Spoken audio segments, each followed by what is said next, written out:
क्या आप जानते हैं कि इंसान के अल्फाज से ज़्यादा उसकी बॉडी लैंग्वेज उसकी शख्सियत के बारे में बताती है। हर हरकत, हर इशारा और हर एक्सप्रेशन आपके दिल दिमाग के राज खोल देता है। आज हम आपको बताएंगे 7 बॉडी लैंग्वेज सीक्रेट्स जो हर किसी को ज़रूर मालूम होने चाहिए।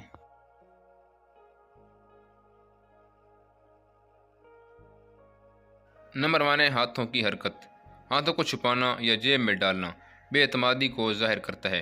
बात करते वक्त हाथों का इस्तेमाल एतमाद और वजाहत को दिखाता है, लेकिन हद से ज़्यादा हिलाना घबराहट या झूठ को ज़ाहिर करता है। नंबर 2, बाजू बांध लेना। अगर कोई शख्स अपने बाजू बांध कर खड़ा है तो यह दिफाई रवैये की निशानी है, लेकिन कभी कभार ये आदत या सुकून की पोजीशन भी हो सकती है। नंबर 3 है आवाज़ का अंदाज़। आवाज़ का ऊंचा होना गुस्से या डोमिनेंस को ज़ाहिर करता है। हल्की और पुरसुकून आवाज़ एतमाद और असर डालने का ज़रिया है। बार बार या इस लाइक कहना बेयकीनी या कमज़ोर गुफ्तगू की निशानी है। नंबर 4, दरवाज़ा खोलने या कमरे में दाखिल होने का अंदाज़।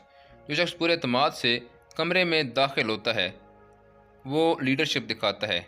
हिचकिचाते हुए या आहिस्ता आहिस्ता आना कम एतमादी ज़ाहिर करता है। नंबर 5, मुसाफिया यानी हैंडशेक।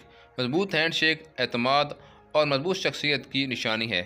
ढीला हैंडशेक कमज़ोर या गैर दिलचस्प शख्सियत को ज़ाहिर करता है।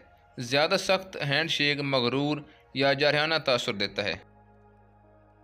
नंबर 6, जिस्म का झुकाव। अगर कोई आपकी तरफ झुक कर बैठे तो दिलचस्पी की अलामत है। पीछे को झुक जाना बेजारी या बेदिली को ज़ाहिर करता है। बैलेंस पोजीशन आपको खुद एतमाद और दोस्ताना ज़ाहिर करती है। नंबर 7, चलने का अंदाज़। सीधा और एतमाद के साथ चलना मजबूत शख्सियत की पहचान है। झुक कर या घसीट कर चलना थकन या कमज़ोर शख्सियत दिखाता है। तेज़ और मुतवाज़न चलना एक्टिव और एनर्जेटिक नेचर को ज़ाहिर करता है।